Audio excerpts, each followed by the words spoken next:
Vamos aquecer, né, nossos corações, porque a gente está frio. Que frio é esse na praia, né? Vamos lá, né? Nós estamos reclamando do frio, esperem o verão. Se o frio está assim, vai ser da mesma forma, só que o calor daí, né?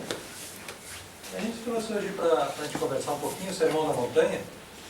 A gente já traz ali uma frase de Gandhi, só para ver da importância dele, né, desse sermão. Quando o Gandhi coloca que se perdesse todos os livros sacros da humanidade e só se salvasse o Sermão da Montanha, nada estaria perdido. Então vejam que o tamanho da mensagem, né, a profundidade dessa mensagem, e que a gente precisa estudar. Precisa estudar para começar a botar em prática. Colocar em nossas vidas essa mensagem como melhora. Né? Se a gente quer essa evolução, se a gente quer essa caminhada, vamos dizer, rumo à luz, que é uma fatalidade que nós temos que começar uma hora. Né? Então, o Sermão da Montanha é um mapa bem seguro. A gente tem que começar a estudar e seguir um pouquinho.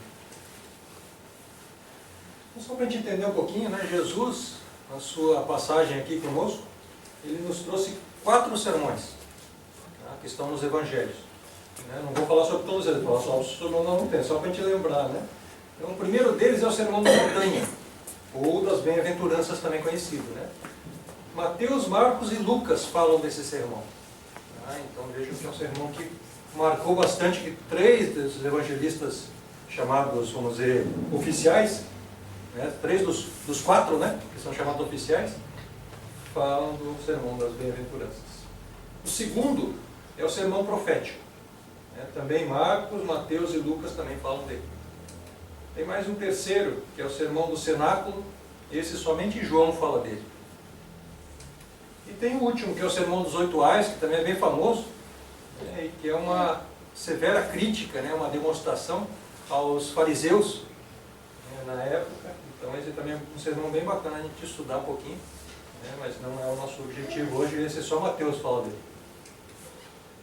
Então vejam que desses 4 sermões, né, o Sermão da Montanha é que mais nos toca, e que a gente vai tentar trazer para vocês, né, esse sermão que ele foi um contraste, ele é um contraste para a nossa forma de viver. Por que eu digo isso? Porque ele, vejam, ele é o resumo de todo o ensinamento de Jesus. Se você pegar o Sermão da Montanha, ele tem ali como Jesus viveu e como ele nos trouxe para refletir, né, a nossa vida. Então vejam, como eu coloquei ali, o resumo dos ensinamentos, né, pode ser considerado o Sermão da Montanha. Por que ele representa um grande contraste? Porque ele é um contraste entre os padrões materiais e o ideal do ser espiritual. Então, ele diz que para que eu ganhe o reino dos céus, eu tenho que ser bom. Então, aí as pessoas, mas como é que eu vou ganhar esse reino dos céus se eu não brigar por ele? Então, daí a gente entra num conflito. Então, na realidade, ele está falando da realidade espiritual nossa. Então, ontem mesmo, do grupo de estudo, a gente estava conversando sobre isso lá em Paranaguá, né? E falando sobre a necessidade de a gente enxergar a nossa vida como uma vida que começou há séculos, milênios atrás, de várias encarnações, e está passando, e nós temos um grande horizonte pela frente ainda. Então, essa vivência nossa material aqui é um estágio somente. Não começou agora, não termina daqui a pouco no túmulo. É uma continuação, é um minuto. Então, por isso a gente tem que começar a entender essa mensagem como uma mensagem que vem lá de trás e que passa por essa vida, e não uma mensagem para essa vida. É uma mensagem para toda a vida de espírito, não uma vida material. Então daí ele começa, a gente não... Vejam, o Sermão da Montanha, se a gente for pegar lá, é muito grande. É um sermão bem extenso. Então a gente pegou alguns pontos para a gente conversar aqui depois, para botar a pulguinha da curiosidade em vocês irem lá no sermão, daí ver, mas o que mais que tem nesse sermão, né? Então vamos estudar, vamos buscar daí. Mas eu trouxe só alguns pontos que a gente até já, várias vezes já, ouviu falar, né? Ou tentou entender. Então, bem-aventurados os pobres de espírito, pois que é deles o reino dos céus. Então vejam, ele já começa instigando, né? Os pobres de espírito. O que seriam os pobres de espírito? A gente começa a se questionar, né? Então, os pobres de espírito, a gente pode dizer que são os modestos, que reconhecem suas fraquezas. Então, não são aqueles que abdicam de tudo material, não. aquele que reconhece que ele tem muito ainda a caminhar. É o que eu acabei de falar, eu já caminhei bastante, me encontro aqui agora. Acordei para muitas verdades que até agora eu não reconhecia. Então, eu ainda estou nessa caminhada. Eu estou buscando essa luz, então eu estou reconhecendo que eu ainda tenho erros, que eu tenho muita coisa para acertar, para daí ir em busca dessa luz que vai chegar. Eu sempre brinco com vocês, todos nós vamos ser anjos, mas essa velocidade somos nós que escolhemos. É uma fatalidade, eu vou ser anjo. Eu vou chegar a ter esse conhecimento. Agora, eu escolho qual é a velocidade que eu vou chegar nele. É uma opção minha. Se eu já estou abrindo os olhos para esse conhecimento, então, vamos à obra. Ninguém chega sem o trabalho. Não vai cair do céu. Então, vejam. Essa é uma obra aqui, ó, até me adiantei. Buscam um aprendizado constante. Os pobres de espírito buscam saber. Sabem que tem muito a aprender. Aquele sábio que nos diz, tudo sei que nada sei. Então, tudo sei que nada sei. Eu vou buscar esse aprendizado. Eu sei que quanto mais eu busco o aprendizado, quanto mais eu estudo, mais eu vejo que eu tenho que estudar mais.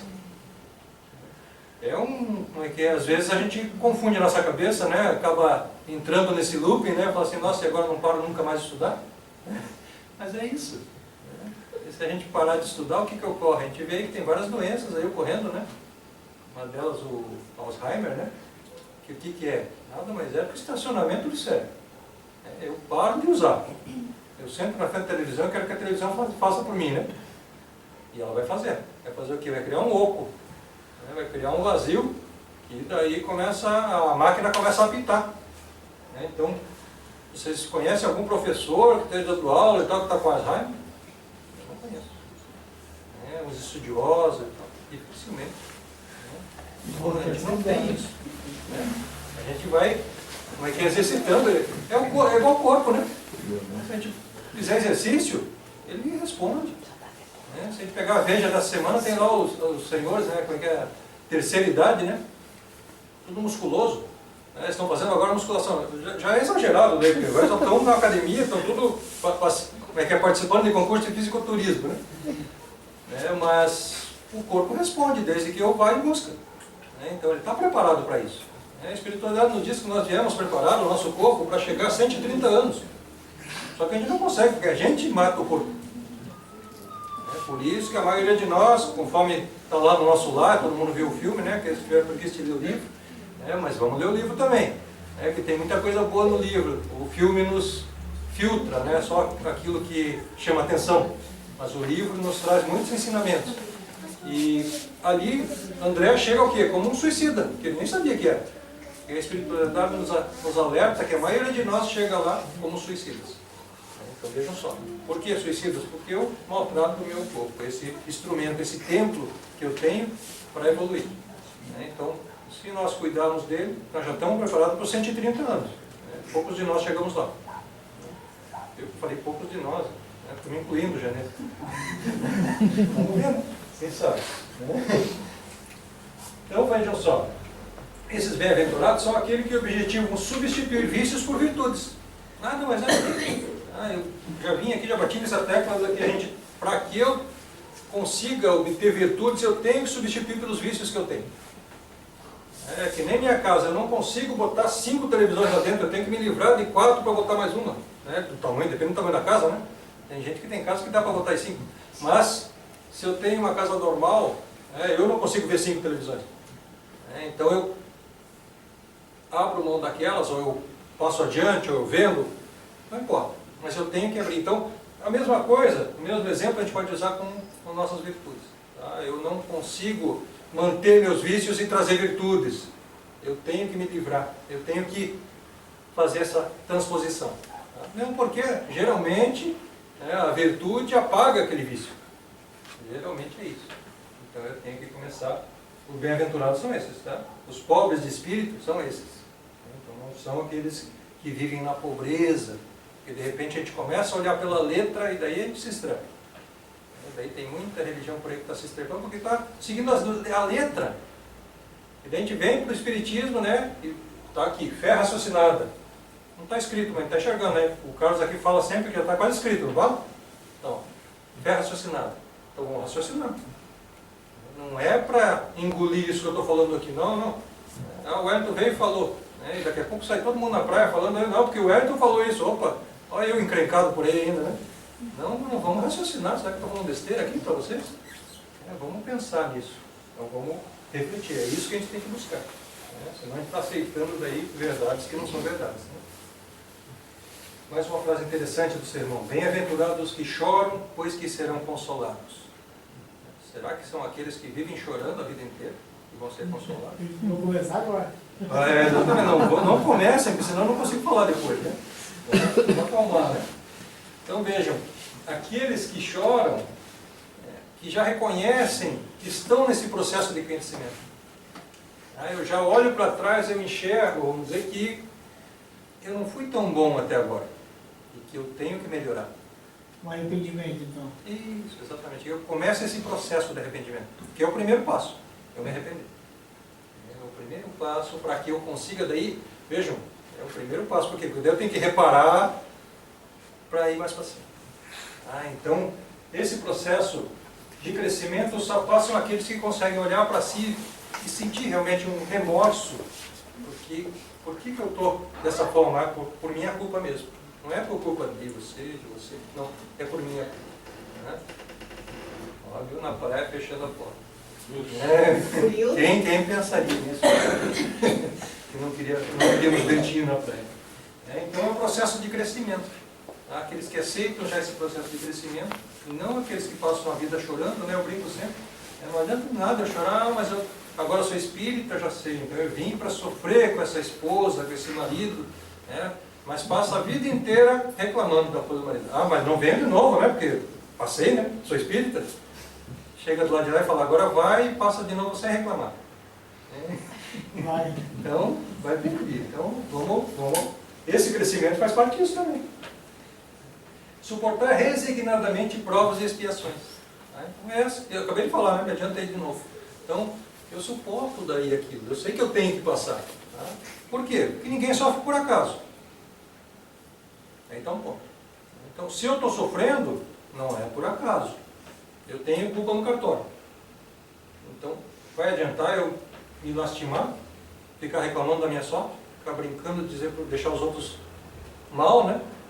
Porque daí eu vou, derramo todo aquele rosário de reclamações para o vizinho, né? E espero que ele não vai resolver meus problemas. Né? Ele for uma pessoa bacana, vai escutar, né? E eu vou me sentir mais aliviado. Beleza. Mas não vai adiantar de nada. O problema não vai sumir porque eu contei para outro, ou porque eu derramei em cima dos outros.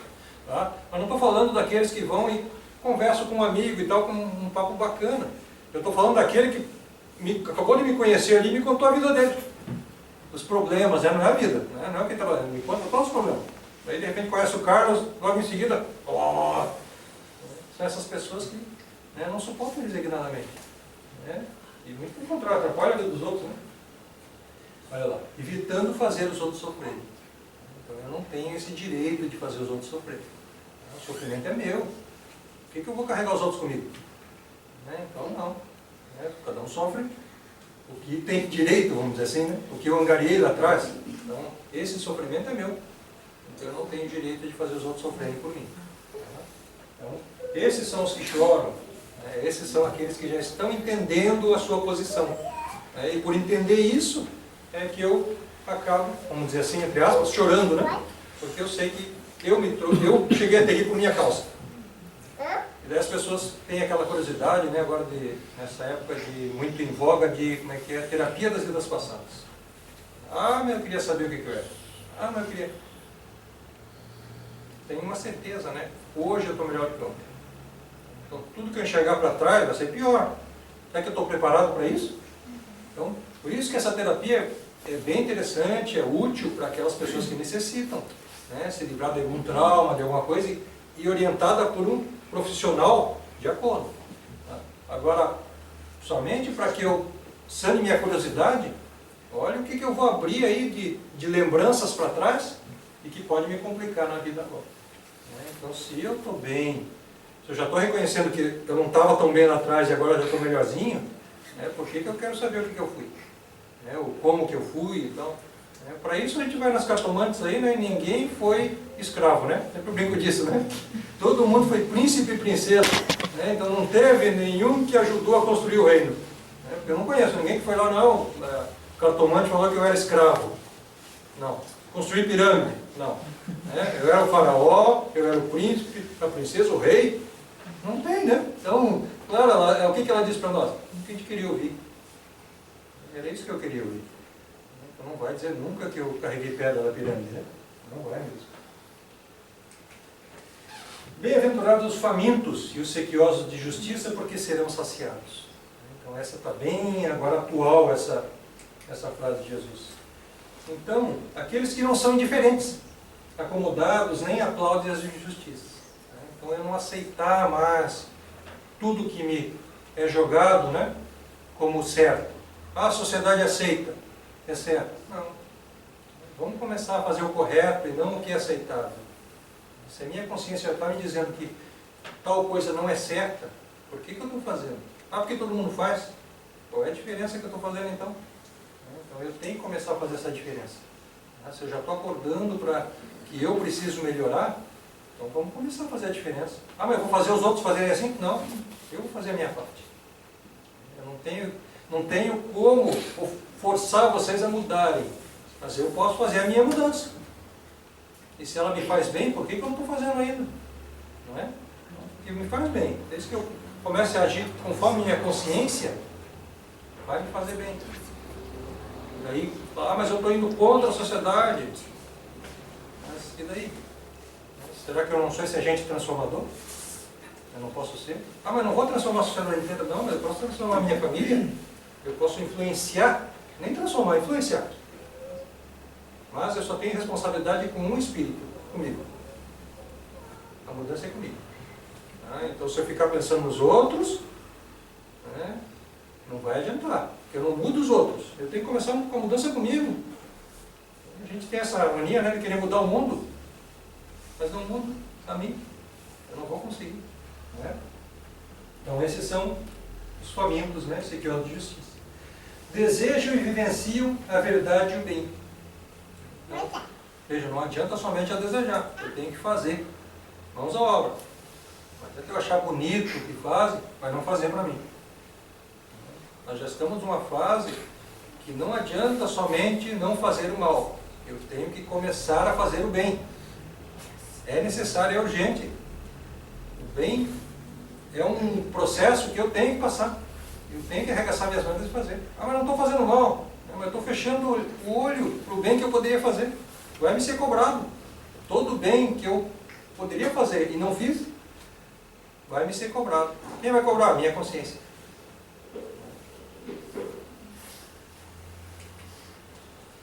Mais uma lá. Bem-aventurados os que sofrem perseguição pela justiça, pois que é deles o reino dos céus. Então, vejam que essa perseguição pela justiça está bem em voga também, Aqueles que enfrentam as limitações e os preconceitos das suas épocas. Então eu começo a enfrentar essas limitações, mas eu percebo já que o mundo tem limitações e que isso pode melhorar, desde que a gente mude nossa atitude. A gente está vendo isso com a natureza. Desde que eu mude minha atitude em certos pontos, a natureza começa a refletir com essa vida de novo, que eu tirei. O que a gente está vendo em São Paulo hoje em dia? Daí, dá uma chuvinha de meia hora, larga São Paulo. O que é isso? Acabamos com o verde. É aquele negócio de botar calçada, lajota, uma beleza, Eu lembro que meu pai em casa, tinha terreno, daí ele falava assim, vamos botar lajota e tudo, não quero mais cortar grama. Ficou bacana, Paranaguá, calor, um monte, Aí enche de ar-condicionado, olha só, Então daí, efeito estufa. Então agora a gente tem que fazer o caminho contrário, Então daí a gente começa agora a fazer telhado com grama, com tudo. Então a gente já está fazendo o caminho inverso, e é o correto. Nós criamos isso que está aí. Então não podemos dizer que a culpa não é nossa. Então a gente começa a enfrentar essas limitações. Apesar de muita resistência, de tudo, são essas pessoas que poderão encontrar essa terra nova e vivenciar. Defendem opiniões com base na retidão de suas consciências. É consciência. Onde está a lei de Deus? Na consciência. Então, basta que eu acesse essa lei de Deus que está na minha consciência e que eu mesmo nublo ela. Como que eu nublei essa lei? Várias encarnações em erro, que eu aprendi ainda na minha própria consciência. E daí, hoje eu tenho que começar a limpar, né? Nem aquele para-brisa que está sujo, começa aquele vidrinho, né? A limpar. Aquela historinha lá da mulher que reclama, né? Que a vizinha não sabe lavar roupa, né? Que o lençol está amarelo, está sujo, daí alguém vai lá e limpa a janela, né? Era a janela dela que estava suja, né? Então, nós temos que limpar a nossa janela. Vamos parar de olhar os outros. Né? Então, vamos de acordo com a nossa consciência. Bem-aventurados que são brandos, porque possuirão a terra. Então, vejam aqui, o pessoal se engana bastante, né? Brando é aquele que não reage a nada. Jesus não falou isso em nenhum momento. Então, e outra coisa aqui, porque possuirão a terra, né? Daí as pessoas falam assim, nossa, mas a terra não vai acabar lá para frente, né? Então os brandos vão possuir a terra que não existe. Então, vejam, como nós vamos atrás da letra e acabamos se estrepando, né? Então, não é bem isso, né? Então, nessa terra regenerada, nessa terra em transformação que a gente está passando, não mais reencarnarão pessoas rebeldes, perversas, violentas. E esse tempo está chegando. A gente vê na televisão, né, toda essa mídia em cima da parte ruim, mas tem toda uma parte boa. Parece que existe um estudo, agora não lembro qual é o instituto, que se nós juntarmos todos os encarcerados do mundo, nós não temos 1% da população. Não quer dizer que 99% da população não está na cadeia. Vamos dizer que mais 1% não está na cadeia, mas devia estar. 2%. Então, só que é claro, o bem ainda não vende tanto na mídia quanto o mal, quanto aquilo que choca. Então acaba vindo tudo isso para a gente traz para dentro de casa, né? Mas já tem muita coisa boa, já tem muita gente fazendo bem, já tem muita ONG séria, apesar de que aquela ONG que bota a mão no jarro é aquela que aparece. Mas tem muita coisa boa sendo feita. Então nós não vamos forçar nossa visão nessa coisa ruim. Nós podemos sim olhar para a coisa boa. Então, essas pessoas, por que a gente tem, a espiritualidade nos diz, por que está tem pessoas tão perversas hoje em dia, né, que tem atitudes que a gente vê e fala, como é que um ser humano pode fazer isso com outro ser humano? E a gente se questiona. Então, a espiritualidade nos diz que são espíritos que estão tendo a sua última chance nessa terra. Que do lado de lá fala, não, eu vou e vou conseguir. Só que a gente mesmo vem aqui e não consegue muitas das coisas que a gente promete. Então, eles também estão em erro. E a gente merece eles aqui, porque nós também contribuímos para que ele tivesse daquela forma. Então nós aceitamos essa espiritualidade numa mais baixa para que ela tente se reerguer. Não conseguiu, não vai vir de novo. Está escrito. É o que a espiritualidade nos diz. Já estão indo para outro mundo que necessite da inteligência que eles têm, mas para auxiliar o desenvolvimento. Igual já ocorreu lá atrás com a Terra. Nas raças, né, maias, incas, e todos esses outros que vieram de outros mundos, exilados. Até passou agora um filminho aqui antes de começar, né, exilado de Capela, nada mais era do que o que está ocorrendo hoje em dia, eles indo para outro planeta para auxiliar esse desenvolvimento. E vão ter uma saudade muito grande nossa aqui, e daí vão querer voltar. Vão construir pirâmides lá para lembrar da nossa terra. Então, vejam só. Os brandos, e eu estou falando deles, né? Será que eu não vou estar lá? Opa, desculpe. Os brandos são os que não agridem nem violentam, e assim não provocam nem geram novos problemas. Estes poderão reencarnar no planeta renovado. Então eu não agrido, eu não provoco novo problema, eu não violento, eu aceito as pessoas como elas são. Eu sei que essa transformação é de cada um, eu entendo a velocidade desse desenvolvimento de cada um. Eu sei que quando a gente vem para a casa espírita, a gente quer arrastar a família inteira, a gente quer trazer todo mundo no rodão, né? Bota dentro do carro, né? Fecha a porta rápido e corre para o centro. Mas não adianta, né? Cada um tem o seu momento, cada um está no seu momento. Então vamos acordar no momento certo. De repente é o meu exemplo de mudança em casa que vai trazer os outros. E eu forçar a vir, enquanto eu não mudei ainda, a pessoa vai falar, mas você não mudou nada, porque não está adiantando nada para você esse espiritismo.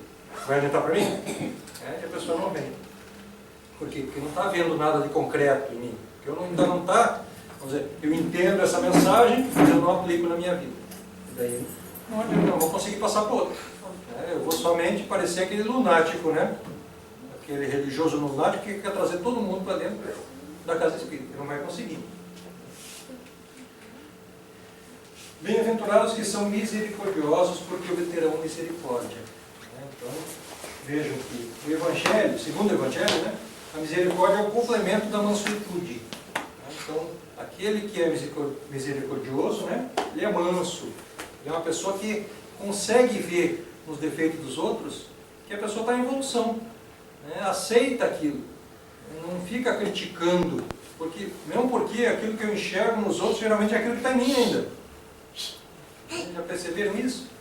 Aquilo que mais me dói na atitude dos outros é aquilo que está em mim. Ainda me dói.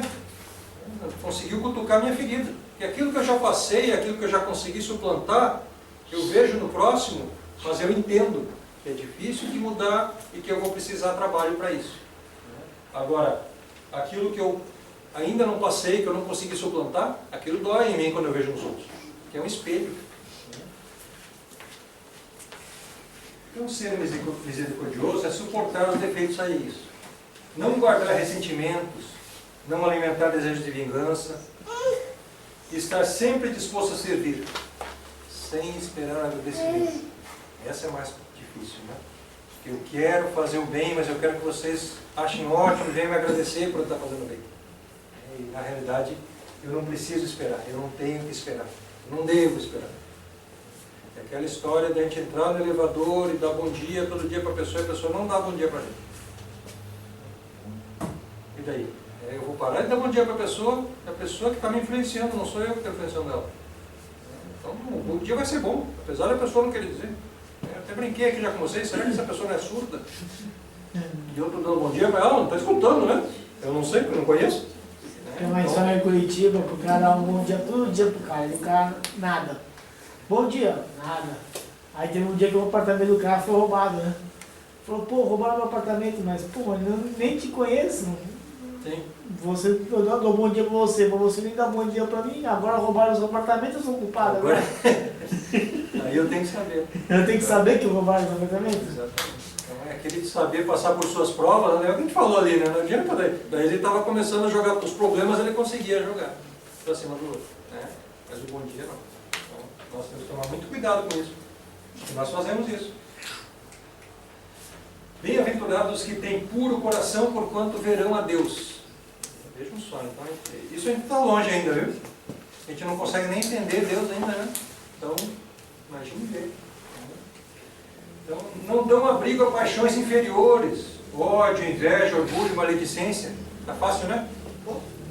Etc. Ainda para a gente não ir pela noite toda aqui, né? Então, vamos começar com algum desses. Tá? Não é que eu vou sair daqui sem orgulho nenhum. Hoje eu vou sair daqui sem orgulho nenhum. Não consigo. Eu consigo começar a cortar as arestas um pouquinho de cada vez. Tá? Porque todo esse orgulho que eu trago comigo não é de hoje, é de várias encarnações. Eu não vou conseguir me livrar dele hoje. Eu consigo sim começar a trabalhar desde que eu tenha consciência, que eu queira isso. É vontade. Então, aparar as arestas, é começar aos pouquinhos isso tudo. Mas tem muita coisa para fazer? Tem, mas eu tenho tempo. Tenho eternidade. Então vamos começar. Só que quanto mais eu demorar, mais eu vou ter que fazer. Não adianta de nada. Não é? Então eu tenho que começar um dia. Por que não hoje? Por que não agora? Então vamos começar. Com toda a pureza, sinceridade de propósitos, não se pactuando com o mal. Então vejam, os que estão puro coração, né? Então eu consigo agir com pureza e com sinceridade. Os meus atos são assim. Então vejam, que bacana quando todos nós conseguirmos fazer isso. Que eu não tenha um pensamento lá na frente, não, eu vou fazer isso para o Carlos porque amanhã ou depois ele pode fazer não sei o que para mim. É assim que a gente pensa. E aqui ele está falando ao contrário disso. Que eu tenho que fazer sem nem conhecer o Carlos. Somente porque eu devo fazer o bem. Fazer o bem sem olhar a quem. Então eu preciso começar a fazer isso. Senão, dificilmente eu verei a Deus. Bem-aventurados os pacíficos, que serão chamados filhos de Deus. Então veja que Jesus, ele veio e apertou realmente, né? Ele chacoalhou o pessoal que estava lá no monte, né? Olha aqui, né? É isso que você tem que seguir. Aí nós estávamos lá no monte, chacoalhados, e esse chacoalhão só estava dentro da gente. Então vejam só, 2000 anos a gente demorou para acordar para tudo isso. Aí estamos acordando ainda, não aplicamos ele ainda, não. Só estamos começando a entender isso. Então temos que começar. Né? Um pacificador, ainda que injuriado e perseguido, deve ser pacífico. Parece uma coisa lógica, né? Mas nós não somos assim, não. Então, eu sou pacificador, mas daí alguém aperta o meu calo, alguém fala uma coisa contra mim, daí eu me fico indignado. Viro pavão, né? Daí brigo com todo mundo.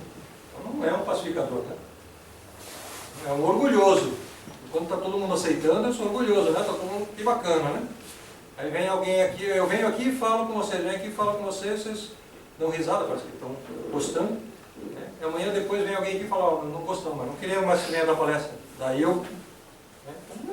Não serviu, né? Então veja, se eu não aceito a crítica, não adianta de nada.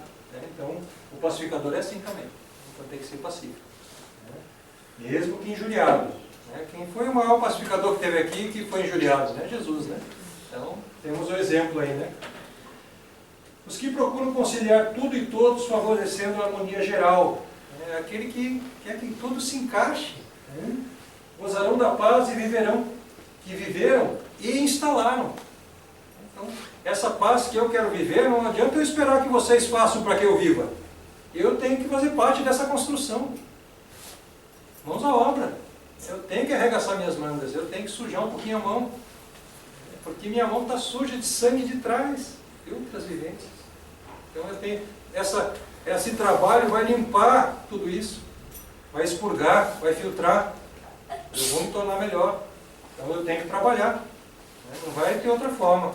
Não adianta vocês fazerem para mim. Né? Então eu falei, eu tenho até a chance de vir, igual esses espíritos que a gente comentou agora, estão tendo a chance de vir, para ir junto, né, com essa terra nova, para permanecer nessa terra nova. Mas se não estão aceitando a chance, né, vão ter que ir para outro lugar, para suar, né, para puxar. Hoje a gente tem água lá no 20º andar do prédio lá em Curitiba, né, abre a torneirinha e sai água. Né, e antigamente o que tinha? Né? Inventar o balde, né, ainda, não é nem ir no rio pegar água. Inventar o balde para ir lá, dar 2 quilômetros e trazer água. É isso que a gente vai passar se a gente não permanecer aqui. A gente vai para uma terra dessa forma, que é a terra lá dessa época, lá, para auxiliar. Que não tenha toda essa facilidade. Né? Que eu não consiga explodir caixa eletrônico. Né? Então eu vou ter que trabalhar primeiro, aprender o que é isso. Né? Então eu tenho que vivenciar, eu tenho para vivenciar, para poder instalar. Não, desculpem, eu tenho que instalar, né? Eu tenho que trabalhar para poder vivenciar isso. Divertido. Então, tudo isso que a gente falou aqui, né, toda essa parte que a gente trouxe, que é uma parte pequenininha do Sermão da Montanha. Né? Vamos ler lá. O que nos leva? Nos leva o que a gente sempre fala aqui, né? O autoconhecimento. Eu tenho que me descobrir. Essa é a ideia. Nós estamos aqui para isso, para se conhecer. Então, por que a gente está junto? Para se conhecer. Que eu enxergo em vocês os defeitos que estão em mim. Mas eu enxergo qualidades também. Opa! Que eu quero ter em mim. Eu vou atrás dela. É por isso que a gente está nesse descobrimento, autodescobrimento. Então descubra aquilo que você está sofrendo hoje. Identifique nisso uma oportunidade de se melhorar, de se transformar, né? Se transformar em uma pessoa melhor.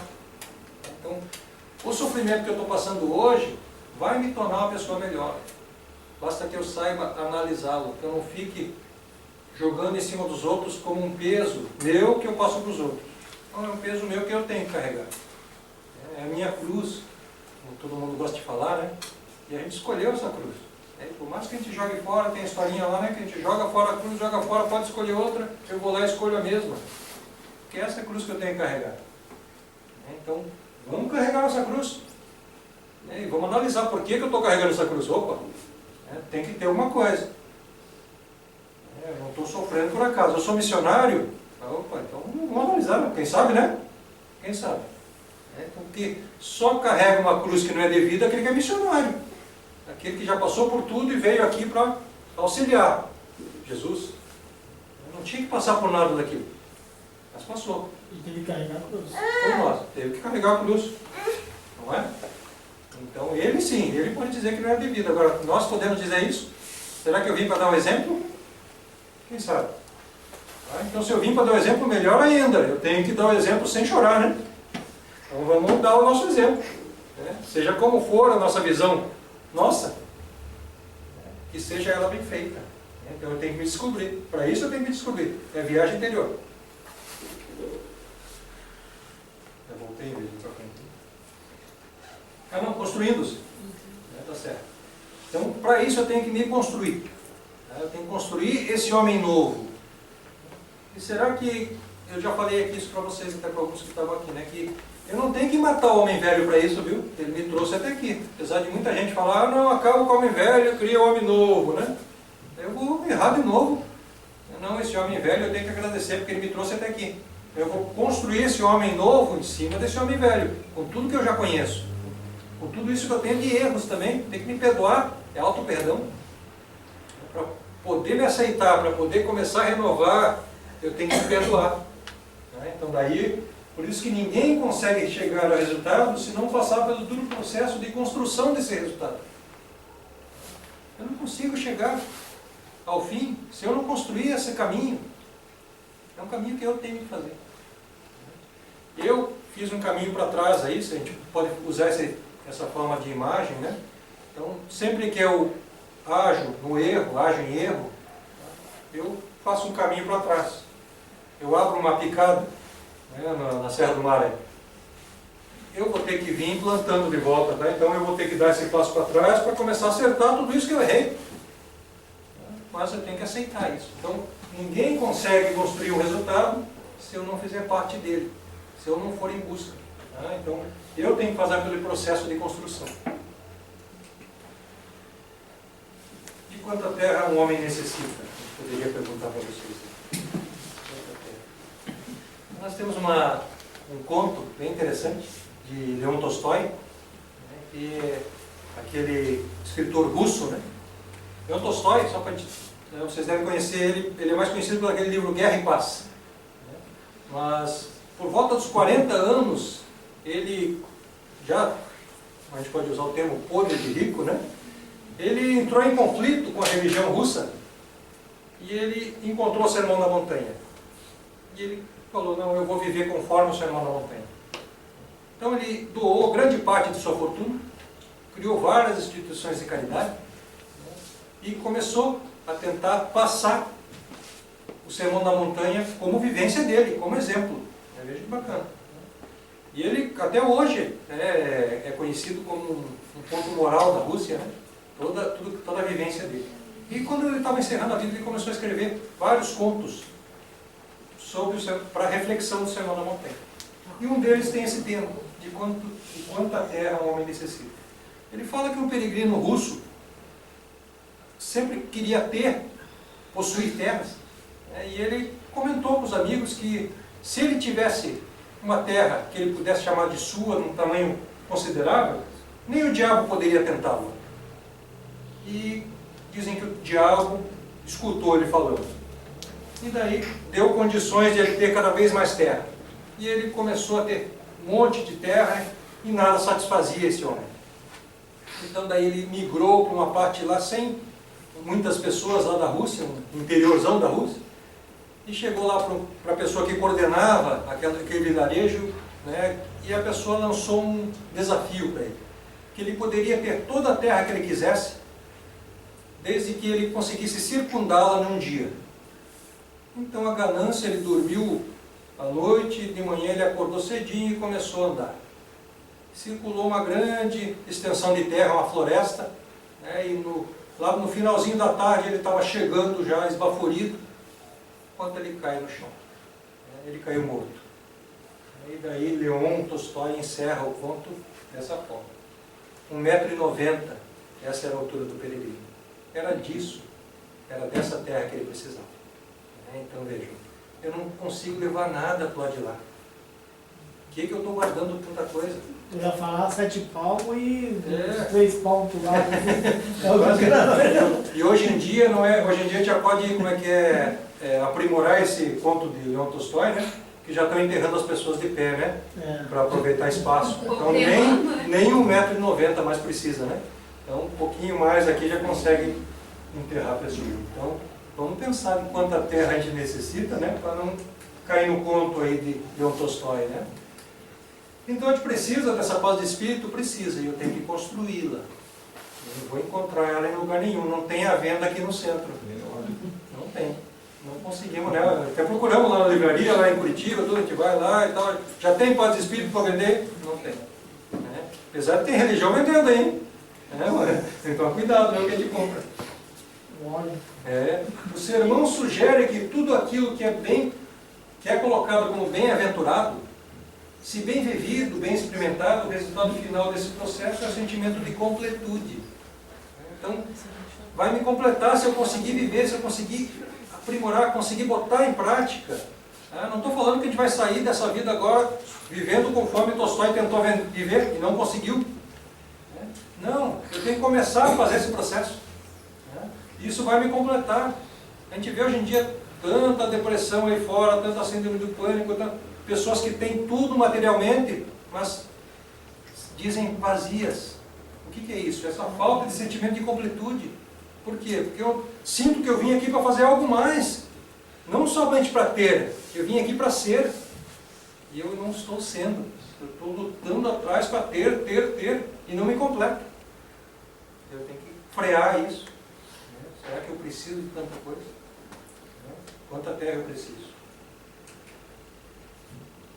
E Deus criou a luz. Está lá em Gênesis 1:3. A luz cósmica. Não foi o sol. Foi uma luz cósmica, foi essa energia. Vamos analisar melhor isso. Jesus disse, eu sou a luz do mundo. Está lá em João 8:12. Disse ainda, vós também sois a luz do mundo. Também está lá em João 5:14. Nós somos luz. Ele diz, fazei brilhar a vossa luz. É esse o processo. É isso que a gente tem que fazer aqui. Nós somos luz. Então temos que começar a tirar toda essa fuligem que a gente mesmo criou, essa carapaça, porque a gente vai brilhar. Mas eu tenho que começar a fazer esse trabalho de desobstrução. Só com o trabalho mesmo. E essa luz é infinita. Vejam que é uma luz tão grande que é infinito. E os Espíritos nos dizem que infinito é uma palavra que não serve para isso ainda. Né? É que a nossa língua, vamos dizer, como é que é? A nossa compreensão, obrigado, infinito seria o máximo, mas não, é mais que isso. Não existe uma palavra ainda. Então, ninguém vai ao Pai a não ser por mim. Eu sou o caminho, a verdade e a vida. Então, aí ele já veio, já mostrou o caminho. O Sermão da Montanha está aí, ó. Ele deu resumo ainda. Vivenciou, passou, escreveu um monte de coisa. Escreveu, não, desculpe. Deixou um monte de coisa para os outros escrever. E deixou o Sermão da Montanha como um resuminho ali, ó. Está aí, ó. Aqueles que não querem estudar tanto, está aqui o resumo. Tem aí o resumo. O que nós estamos fazendo com o resumo, né? Quem me segue não anda em trevas, mas tem a luz da vida. Então nós temos toda essa luz aí. Vamos dizer, ele não disse isso aí por acaso. Disse para que a gente vá em busca. E a gente ainda está tampando essa luz ainda, até hoje. Então vamos começar a limpar a nossa vidraça, para que essa luz brilhe. É necessário. E essa é uma proposta constante, porque Deus tem uma calma infinita para nos aguardar nesse processo. Então, mas essa proposta é constante. A proposta de Jesus para a nossa vida passa o tempo todo, não pela solução mágica. Não existe mágica para isso. Não existe mágica nas situações. Mas a adoção de um processo, parte por parte. Eu tenho que construir. Não tenho receita para vocês. Não tenho paz de espírito para vender. Eu tenho que buscar a minha. É construção, parte por parte. Sem se apavorar. Não vamos sair daqui desesperados. Agora, puxa, agora eu tenho que viver como o sermão da montanha. Não vou conseguir. Não vamos fazer pouquinho a pouquinho. Né? Começar a trabalhar isso. Eu já posso deixar de colocar o lixo às 5 da manhã quando o caminhão de lixo passa às 5 da tarde. Isso eu já posso fazer, não posso? Então, já é um começo. Né? Tudo tem o seu tempo determinado. E há tempo para todo o propósito debaixo do céu. Tem tempo para tudo. Será que o meu tempo não chegou ainda? Esse questionamento eu tenho que fazer. Será que eu não posso fazer o meu tempo? Posso também. Então tudo tem seu tempo. E o tempo está passando. E eu tenho que começar a fazer. É necessário, é urgente e é para hoje. Vamos começar? Então a gente tem que começar a buscar. Pega essa bibliografia, tem nosso contato aí, se alguém quiser falar, ué, está errado aquilo que você falou. Aceito também. Tá bom? Muito obrigado pela atenção de vocês. Desculpem aí a nossa palavra mais incisiva, mas eu acho que a gente está precisando disso agora. Então precisamos começar a nossa mudança. Eu não vou conseguir mudar para vocês, mas eu consigo de repente fazer vocês abrirem um pouquinho o olho. Essa é a minha função. Tá bom? Muito obrigado. Vou fazer nossa oração então. Senhor Deus, dá que possamos servir-te com a mesma fidelidade com que nos amas. Perdoa nossas fragilidades, vacilações na execução da tua obra. Fortifica-nos o coração, para que o passado não nos perturbe, o futuro não nos inquiete, a fim de que possamos honrar-te a confiança no dia de hoje que nos destes, para a renovação permanente até a vitória final. Somos tutelados na terra, confundidos na lembrança de erros milenares, mas queremos agora, com todas as forças da alma, nossa libertação em teu amor para sempre. Arranca-nos do coração as raízes do mal. Liberta-nos dos desejos inferiores. Dissipa as sombras que nos obscurecem a visão do teu plano divino. E ampara-nos para que sejamos servos leais de tua infinita sabedoria. Dá-nos o equilíbrio da tua lei. Apaga o incêndio das paixões que por vezes irrompe ainda no âmago de nossos sentimentos, ameaçando-nos a construção da espiritualidade superior. Conserva-nos em tua inspiração redentora, no ilimitado amor que nos reservastes, e que, integrados no teu trabalho de renovação permanente, possamos atender teus sublimes desígnios em todos os momentos, convertendo-nos em servidores fiéis da tua luz para sempre. Que assim seja. Muito obrigado.